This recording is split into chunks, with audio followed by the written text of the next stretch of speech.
ইনস্টাগ্রামে এরকম ফটো অনেক কিন্তু ভাইরাল। তো কিভাবে আপনারা তৈরি করবেন, চলুন কথা না বাড়িয়ে ভিডিওটি শুরু করা যাক। এর জন্য আপনারা কি করবেন, আপনি আপনার ফোন থেকে চ্যাটজিপিটি ওপেন করে নেবেন। চ্যাটজিপিটি দ্বারাই কিন্তু এরকম ফটো এডিটিং করতে পারবেন। তো এখান থেকে আপনার কর্নারে দেখতে পারবেন আইকন একটি, এখানে ক্লিক করবেন। ক্লিক করার পর আপনার এখানে ফটো অপশনে ক্লিক করে আপনার ফটোটি এখান থেকে সিলেক্ট করে দেবেন, ঠিক আছে। তো এখান থেকে আমি আমার ফটোটি সিলেক্ট করে দিচ্ছি। ফটোটি সিলেক্ট করা হয়ে গেলে আপনাদেরকে একটি ফর্ম প্রয়োজন হবে। এই ফর্মটি আপনারা ফার্স্ট কমেন্ট বক্সে পেয়ে যাবেন।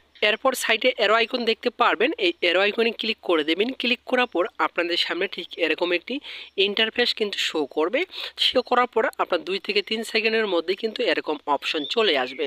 তো আপনাদের যদি এরকম সমস্যা দেখে তাহলে আপনারা কি করবেন, উপরে কিন্তু আপনারা দেখতে পারবেন 3 লাইন রয়েছে। এই 3 লাইনের ওপরে আপনাদেরকে ক্লিক করে দিতে হবে। ক্লিক করার পর আপনাদের সামনে ঠিক এরকম একটি ইন্টারফেস শো করবে। তো এখান থেকে আপনারা কি করবেন, এখানে লাইব্রেরি অপশনের ওপরে ক্লিক করে দেবেন। লাইব্রেরি অপশনে ক্লিক করে দেওয়ার সাথে সাথে আপনার এডিটিং করা ফটো কিন্তু এখানে পেয়ে যাবেন। তো এখান থেকে আপনারা নিচে দেখতে পারবেন সেভ অপশন রয়েছে, এই সেভ অপশনে ক্লিক করে সেভ করে গ্যালারিতে নিতে পারবেন। তো আশা করি বুঝতে পেরেছেন কিভাবে আপনারা ইনস্টাগ্রাম ভাইরাল ফটো আপনার চ্যাটজিপিটি দ্বারা এডিটিং করবেন।